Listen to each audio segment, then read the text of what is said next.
एक महत्त्वाची बातमी समोर येते। एनआयएची टीम घटनास्थळी पोहोचलेली आहे। एनआयएचं पथक उच्च तंत्रज्ञानाच्या उपकरणांसह घटनास्थळी दाखल झालेलं आहे। एनआयए टीम ही भेसरण या खोऱ्यामध्ये पोहोचलेली आहे आणि 3D मॅपिंग करण्यासाठी गेलेली आहे। आतापर्यंत नोंदवलेल्या प्रत्यक्षदर्शींच्या जबाबाच्या आधारावरती एनआयए टीम गुन्ह्याच्या ठिकाणी 3D मॅपिंग करतेय आणि या 3D मॅपिंगच्या आधारानं एनआयएला महत्वाचे धागेदोरे हाती लागू शकतात।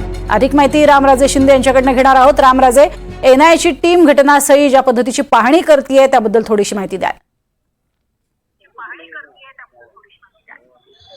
बिलकुल, एनआयएची टीम ही तिसऱ्यांदा व्हिजिट केलेली आहे आणि या टीमनं आता 3D मॅपिंग करत आहे की कुठून एंट्री केली, कुठून एक्झिट केली, या दहशतवाद्यांना कशा पद्धतीने त्यांना मदत मिळाली, या सर्व 3D मॅपच्या द्वारे आता संपूर्ण पुरावे जे आहेत ते गोळा करण्याचं काम चालू आहे।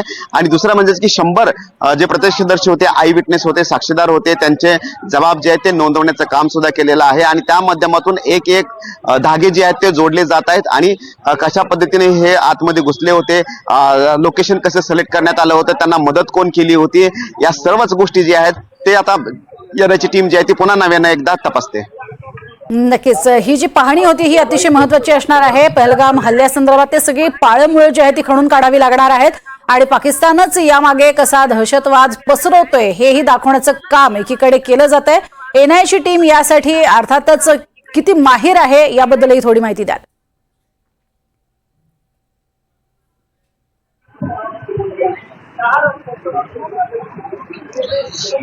बिलकुल, कारण आता एनआयएकडेच हे संपूर्ण प्रकरण हाती आलेलं आहे JNK पोलिसांकडून आणि एनआयएच याच्या पुढे संपूर्ण तपास करत आहेत। कारण दहशतवादी हल्ला होता, त्याच्यामध्ये 26 लोकांचा मृत्यू झालेला आहे, पर्यटकांचा, आणि त्यामुळे एनआयएने हे संपूर्ण टीम प्रकरण हातात घेतलेलं आहे। कारण यामध्ये इतर दहशतवादी संघटना ऍक्टिव्ह आहेत आणि ते पण देशाच्या पलीकडल्या म्हणजेच की पाकिस्तानमधल्या या सगळ्या दहशतवादी संघटना आहेत आणि त्यामुळे त्याचे पाळेमुळे खणून काढणं, त्याचबरोबर 2-3 पातळीवर सुद्धा एक स्ट्रॅटेजी आखणं गरजेचं आहे। ते आंतरराष्ट्रीय स्तरावर स्ट्रॅटेजी आखावी लागणार आहे, डिप्लोमसी लेवलवर ही संपूर्ण स्ट्रॅटेजी आखावी लागणार आहेत, सर्व युरोपियन देशांना सोबत घ्यावं लागणार आहे आणि अशा पद्धतीनं सुद्धा, आणि त्यासाठी अगोदर आपल्याकडे पुरावे जे आहेत ते ठोस असणं गरजेचं आहे, संपूर्ण माहिती अगोदर ठोस असणं गरजेचं आहे। कसाबला सुद्धा जेव्हा पकडलं होतं तेव्हा सुद्धा आपण संपूर्ण त्याच्यावर गुन्हा जो आहे तो सिद्ध केला गेला होता। कारण व्हिडिओमध्ये जरी कसाब सर्वांना मारताना दिसत असला तरी सुद्धा संपूर्ण हिअरिंग झाली होती, कोर्ट होतं आणि ते हिअरिंग झाल्यानंतर त्याला फाशी शिक्षा देण्यात आली होती।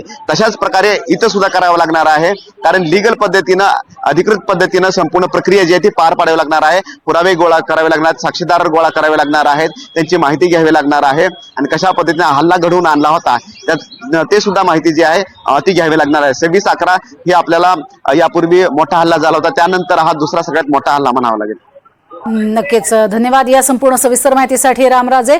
मात्र आपण बघतोय सध्या ही थेट दृश्य आहेत ज्याच्यामध्ये एनआयएच्या माध्यमातून जी टीम आहे ती टीम गुन्ह्याच्या ठिकाणी 3D मॅपिंग करणार आहे आणि त्यासाठी भेसरण खोऱ्यामध्ये ही टीम दाखल झालेली आहे आणि तेव्हाची ही थेट दृश्य आपण बघतोय। सर्व स्वरूपाचे पुरावे हे गोळा केले जात आहेत, जेणेयोगे कोणतीही कसर जी आहे ती राहणार नाही। या संपूर्ण प्रकरणात दहशतवाद्यांचा बिमोड करण्यासाठीचे सगळे प्रयत्न हे सुरू आहेत।